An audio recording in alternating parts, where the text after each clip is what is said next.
South Florida support. There are people who are still without lights, without water. On its way to the area devastated by Milton. And the battle for DEI.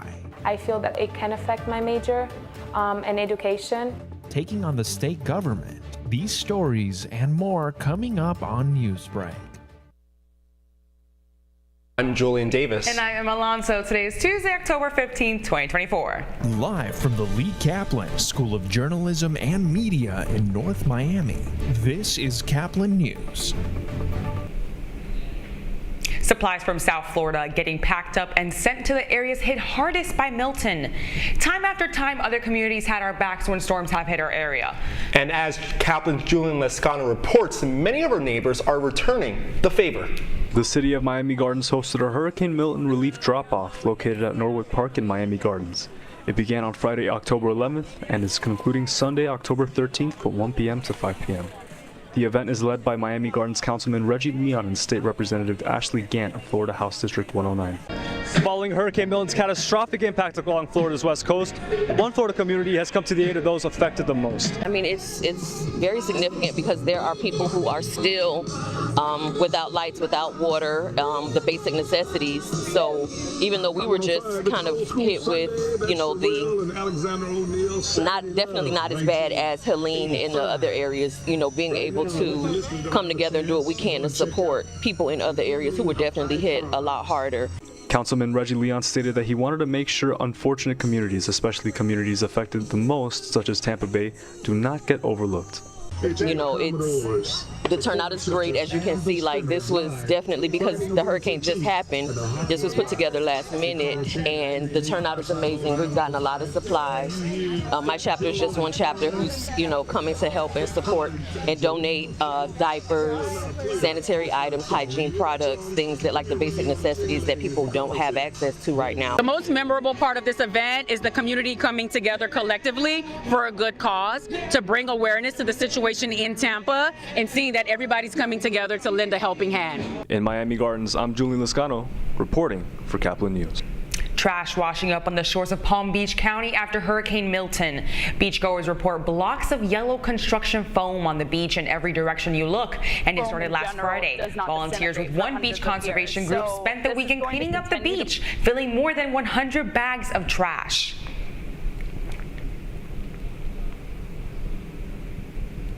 Foam in general does not disintegrate for hundreds of years. So this is going to continue to break up and be in our water, be in our air even, which is insane.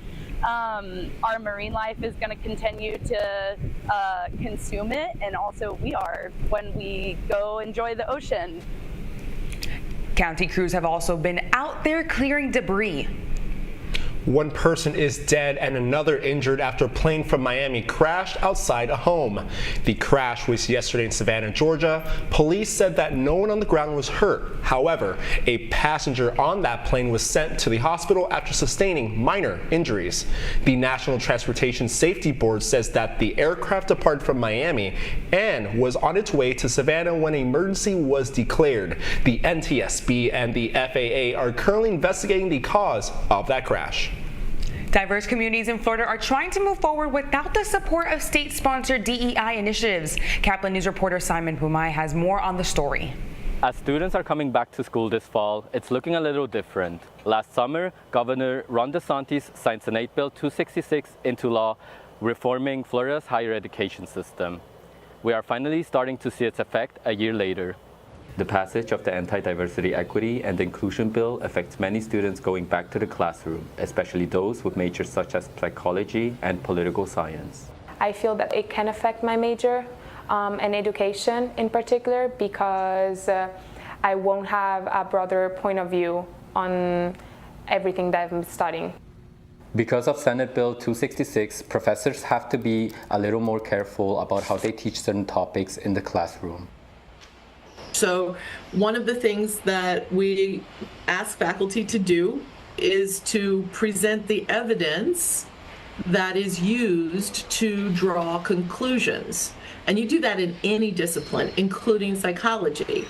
I need to be able to look at evidence, understand where people's perspectives are coming from, i.e. the disciplinary knowledge, and draw conclusions and then argue about it. This kind of legislation is not new. These kinds of laws are being passed around the country, with other states like Texas and Tennessee enacting similar bills. The lasting impact of this bill has affected many students and professors this semester.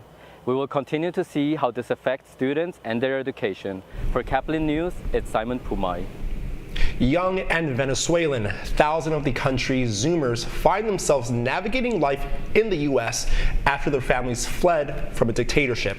Caplin's very own reporter, Jessica Oliva, reports.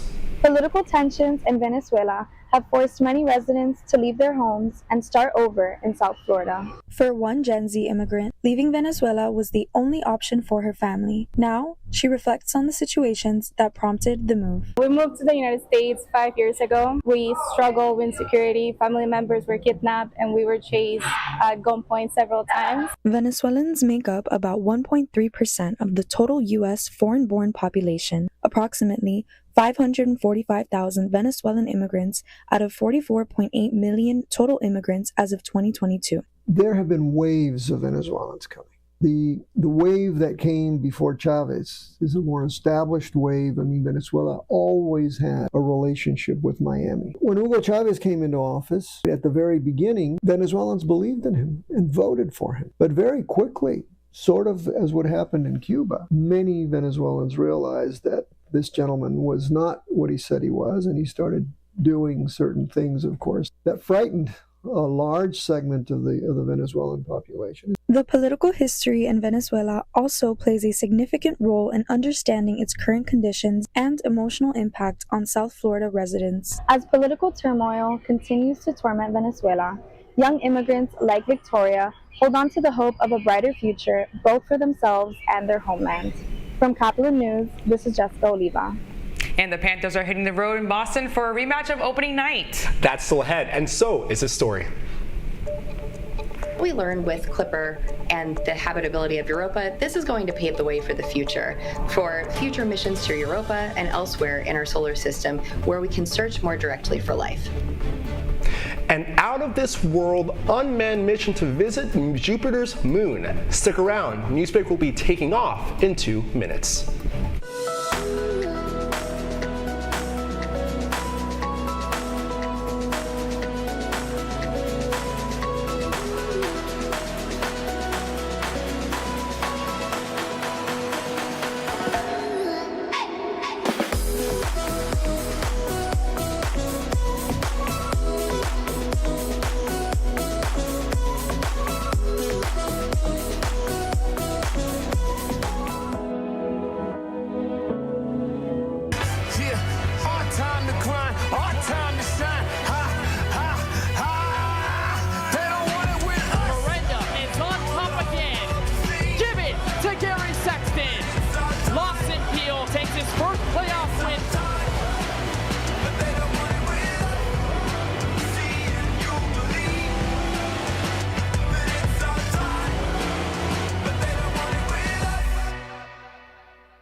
Radcliffe Art and Design Incubator is the velocity accompanying the fellow's rudder, as in a boat.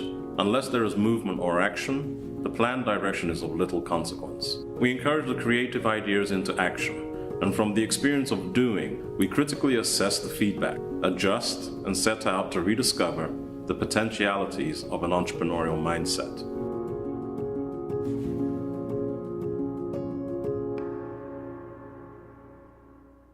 Stem is precise, no margin for error. Dare to forget that. Dare to have fun with it. Get weird with it. Dare to send those old STEM theories flying past the neighbor's house into outer space. Dare to program something internet-breaking, record-breaking. Dare to blow their minds. Dare to learn the difference between sedimentary and metamorphic rock. Go find those rocks. Dare to keep daring. Dare to STEM. Check out She Can STEM to get started.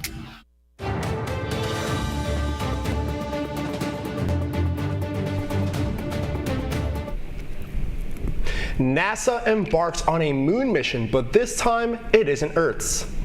We've always wondered whether humans can live on other planets. NASA's newest mission towards Jupiter's moon, Europa, might hold that answer. And as CNN's Michael Yoshida reports, this exploration may uncover new signs of life that go way beyond our planet. Liftoff.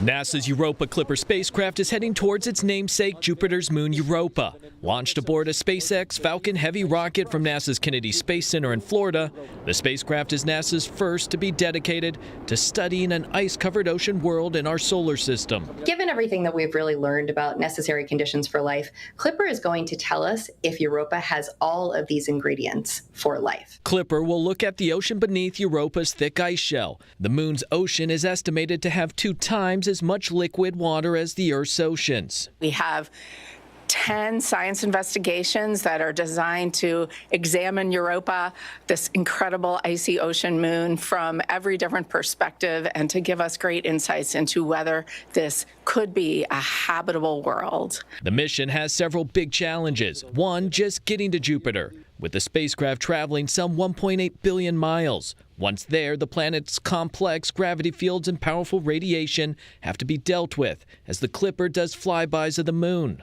Another challenge is having a solar-powered mission at Jupiter. We had to build these giant solar panels to capture the small amount of sunlight at Jupiter to power the spacecraft. The $5.2 billion mission began in 2013. What we learned with Clipper and the habitability of Europa, this is going to pave the way for the future, for future missions to Europa and elsewhere in our solar system, where we can search more directly for life. In Washington, I'm Michael Yoshida reporting. After a rough 2-game stretch, the Florida Panthers bounced back with a win against the Boston Bruins. As many expected, tensions flared up when these two teams were on the ice. And while Boston got the early lead, the Panthers went on a tear as Sam Reinhart and Anton Lundell scored twice to secure the win on the road. The final score was Panthers 4, Boston 3. The Cats will now head for Ohio to face the Columbus Blue Jacks tonight at 7 o'clock. You're watching Newsbreak, and we're coming right back.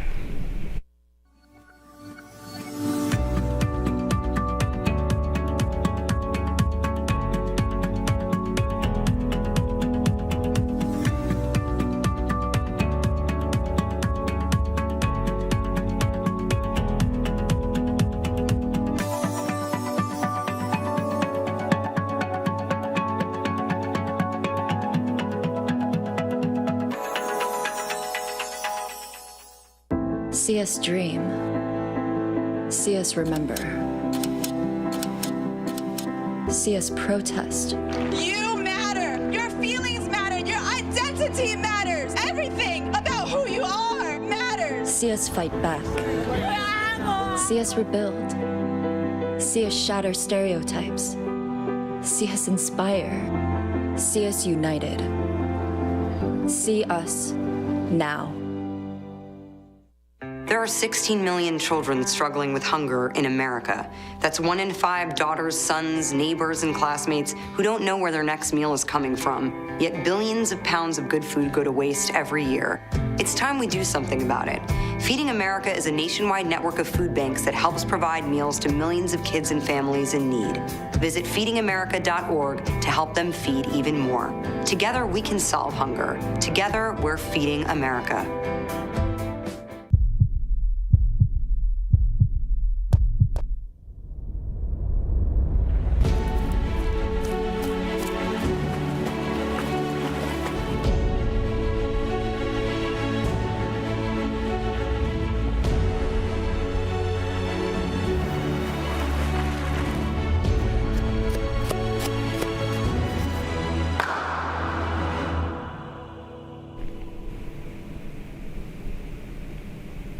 That's all the time we have for Newsbreak. I'm Julian Davis. And I'm Emma Alonso. Get more news anytime at caplinnews.fiu.edu.